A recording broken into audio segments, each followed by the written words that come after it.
Hey, I'm Aaron, and I'm Norse Pagan. And to be honest, you're probably going to wonder right now, why does my house look light up with these lovely lights and some candles behind me? And it's because mostly, if I'm honest, in the time of Yule, in the time of when winter's frost comes in, and the Gallaghersh, I think that's the name of that great wise lady in the Celtic myths, comes in, where it has the beauty of the frost, but is also a great hag, and you will see the beauty of winter, but you also see the roughness of winter. But today we're going to focus less on the freezing cold of outside, and we're going to talk about home life and how we can take a little bit of Hugge into our daily life. Now, obviously I'm going to sip on my lovely, fresh, Tassimo made Bailey's latte.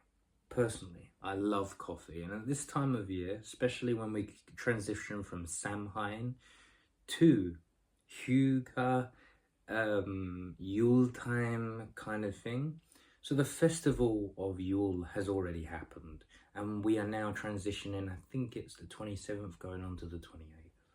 And that's great, because we have, like, even though some people go, oh well, how does the 12 days of Christmas relate to the 12 days of Yule? And I do believe that in most religions there are similarities all the way through.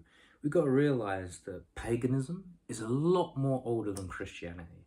And I'm pretty sure that Christianity most likely stole a lot of our pagan beliefs to fit their ideal of things. However, before I get into semantics, I love coffee. Who else doesn't love a good, fresh latte? However, it's the only thing I can afford right now, because let's just say there's one thing you will learn about Christmas: it's expensive. And not only that, you end up being skinned at the end of the month. It happens. We're all there. Cost of living, it happens. Fucking hell, I can't believe what it's like at the end of the month. So I really value this coffee a lot. Right, we're getting sidetracked. So, how do you celebrate Yule in the sense of Hugge? Well, first of all, you can always start with some candles. Just light some candles like this. However, I do have a book based off of what Hugge is all about. And Hugge in itself is a Danish thing. And what it was is that when you have the freezing cold of the snow of nature outside, the glistening snow, the rain, the cold outside, you will come back home to a nice cozy home with maybe a roaring fire, nice warm cups of coffee, candlelit house, and that coziness is Hugge. Now, I actually have a book here, and it's actually known as Hugge. This is the book right there, and it's basically the little book of Hugge, the Danish way to live well, by Mick Wicking. I think that's the name. And on the back of it, it basically says, Denmark is often said to be the happiest country in the world. That's down to one thing: Hugge. Hugge has been translated as everything from the art of creating intimacy to consists of the soul, to taking pleasure from the presence of soothing things. My personal favourite is cocoa by candlelight. You know Hugge when you feel it. It is when you are cuddled up on the sofa with your loved ones, sharing the comforts of food, the closest to your friends. It is those crisp blue mornings when the light through your window is just a little bit right. Who better than Mick Wicking to be your guide to all things Hugge? Mick is the CEO of the Happiness Research Institute of Copenhagen, and spent years studying the magic of the Danish life. From picking the right lighting and planning a dinner party, through creating a Hugge emergency kit, and even now to dress Mick beautifully. Inspiring book will help you to be more Hugge. And on that note, I'll have another sip of coffee.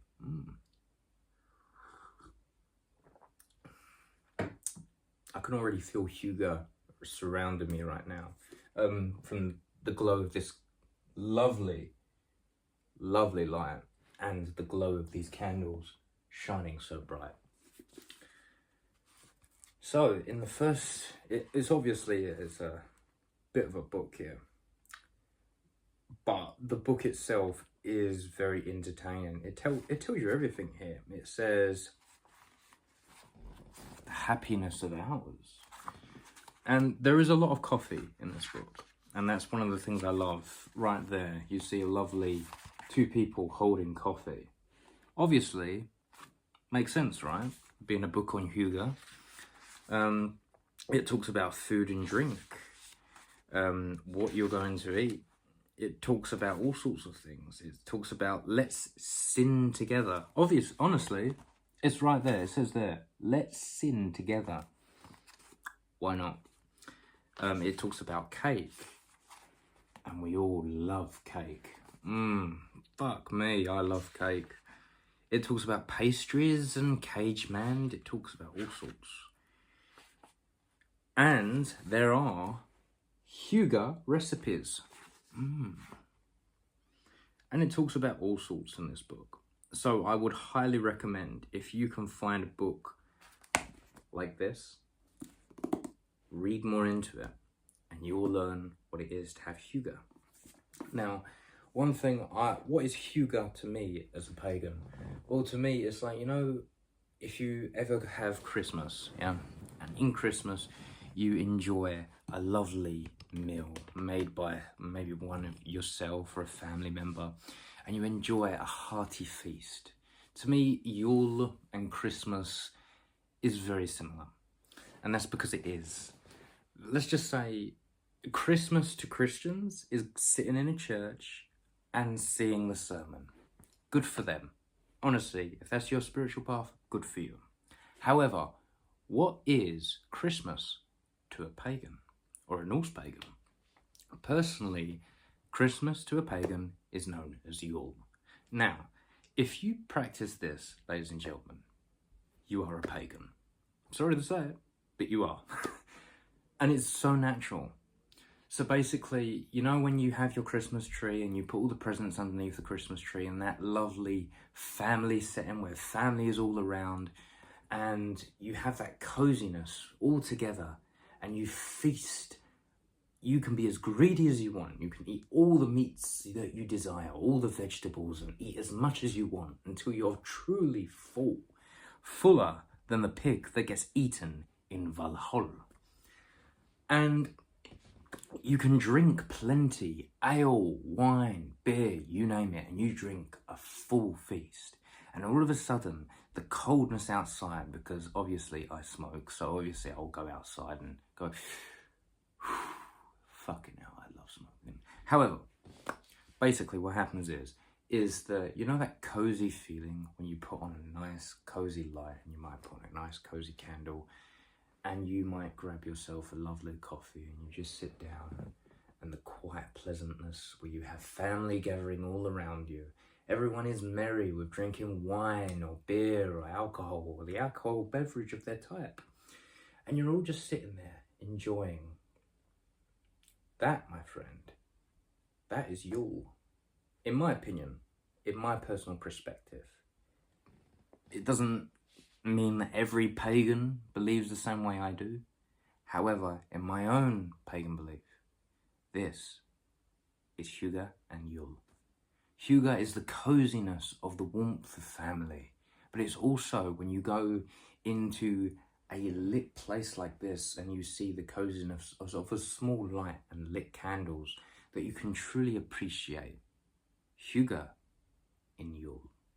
So, to me, that's what Yule is like. Sometimes what I've learned about Yule, it's better to experience it than to talk about it. And this is what I've said mostly about most of my paganism, is that it's more better to experience it than it is to just simply talk about it. I find paganism very hard to talk about. Even getting behind this camera right now is very difficult to talk about it because it's so personal to me. But that's the thing. I notice a lot of times, like I see this online, where one pagan might talk about his pagan traditions and his pagan belief and what he does in Yule, and another pagan might have a different understanding of what Yule is.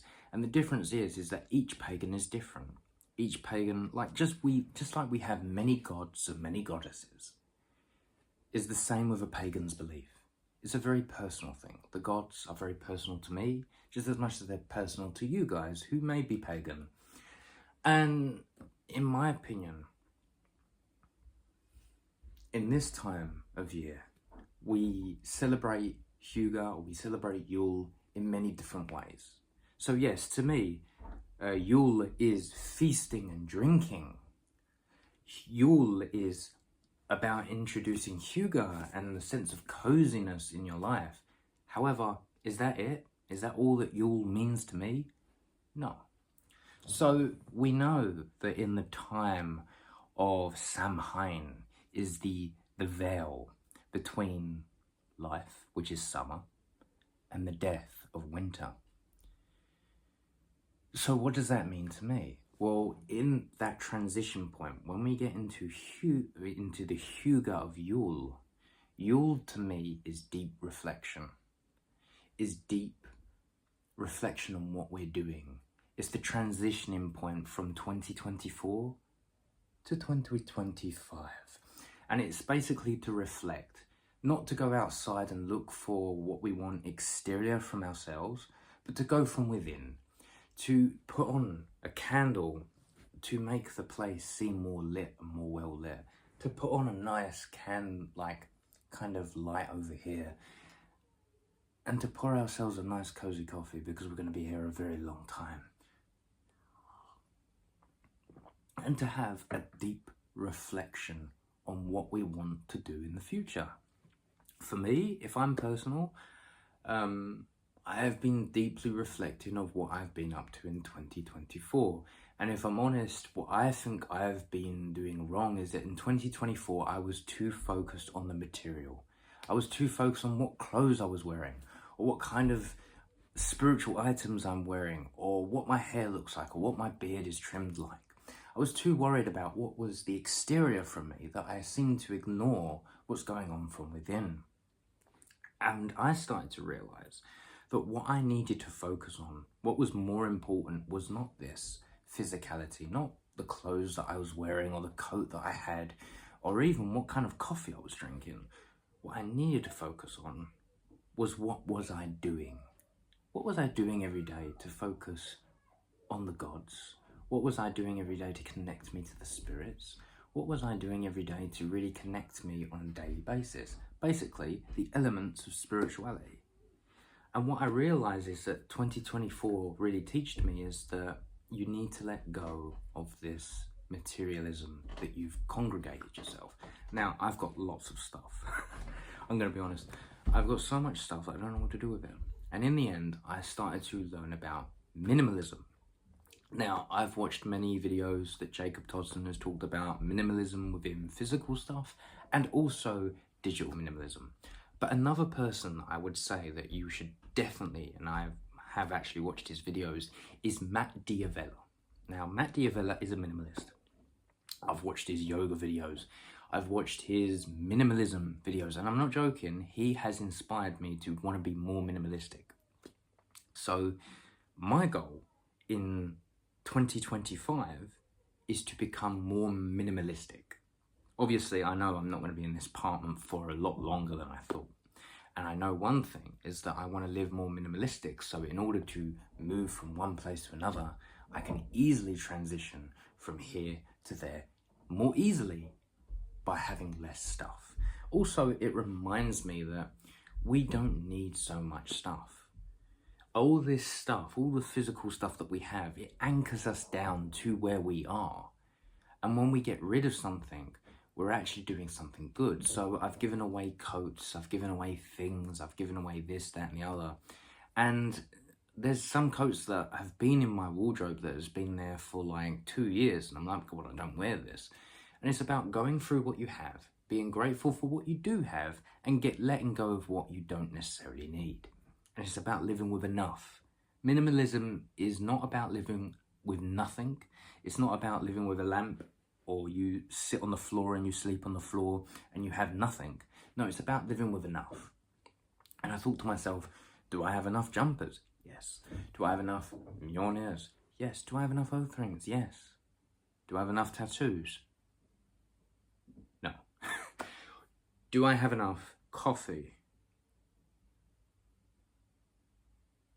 No. Do I have enough stuff that is spiritual? Yes. Do I have enough Viking ornaments that randomly just sit here? Yes. And do I have enough clothes? Yes. So I sort of went through this mental space in my head and I thought to myself, do I have enough stuff? Yes, I do. So what do I not wear and what do I do wear? And I went through all that. And it's still an onwards goal, and it's something that I'm still working on every day. So yes, minimalism will work, and it's something that I'm planning on. The video that you're actually watching right now is filmed on an iPhone 12 mini. Now, this is very important. So digital minimalism. Digital minimalism is about using your phone as a tool, or using any gadget that you use on a daily basis as a tool, because that's what it is. So me using a smartphone right now that you're watching through right now is using it as a tool, because it's using a camera. It's using it as a tool, which you can see now. But if I was to just go through my phone and start going, right, I'm going to like this, I'm going to flick through, I'm going to like this, I'm going to flick through, I'm going to keep flicking, I'm going to keep flicking.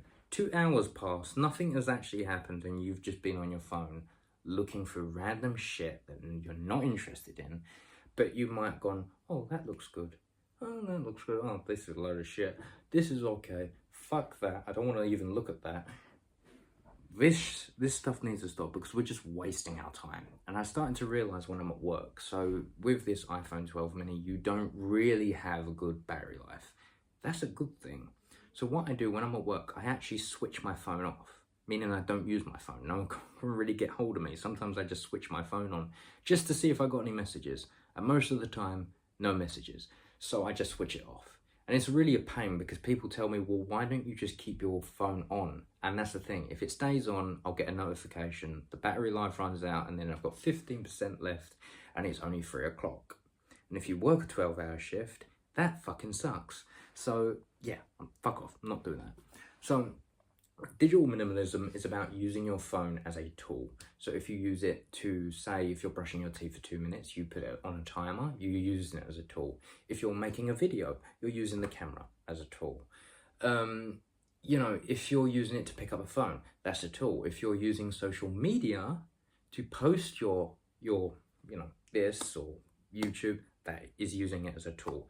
But if you're using it, and if you're abusing your device and you're just scrolling through, and I've done it so many times, I've made that mistake. And I still make that mistake to this day. I would say I'm more of a digital minimalist when I'm at work than I am when I'm at home. When I'm at home, I'm not so much of a digital minimalist. I just keep scrolling on my phone. However, what I've learned about minimalism and digital minimalism is my son has taught me. Now, my son is only 1. And you probably see via my Instagram, I post my son all the time. And I love my son. However, he taught me a lot. And it's funny how a 1-year-old can teach you so much. But remember, we used to have tons of stuff. We used to have tons of stuff all over the place. Sometimes on shelves and stuff like this. And I noticed that he used to go over here and take it off the shelf. So I thought, you know what? We'll just take it off the shelf. And in the end, we have nothing on our shelves, we have nothing on surfaces, and then that's when I realised we have to be minimalist. We have to be minimalist of the stuff that we have. Mostly because it looks more cleaner, it looks more comfortable, and it looks more appealing. Not only that, we can organise and we can find our stuff a lot more better that way. So my son, in some way, taught me minimalism without me even realising. How did I learn digital minimalism? Well, it's still a very hard thing to do at home. However, I noticed that when I'm scrolling through my phone one day, my son's gone, "Hey, Dad," or "Dad, Dad, Dad, Dad, Dad," and he grabbed my phone and just went, and I'm like, "Oh, my phone, oh shit." Basically, in other words, I learned digital minimalism through my phone, through my son grabbing my phone and lobbing it out.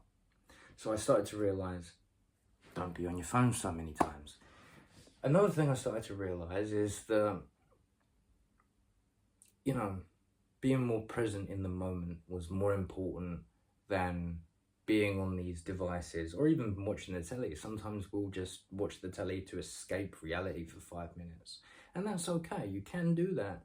However, when you have a child, your child wants your attention. So I started to realise, why don't you just stop watching the telly and focus on your son? And that's what I did.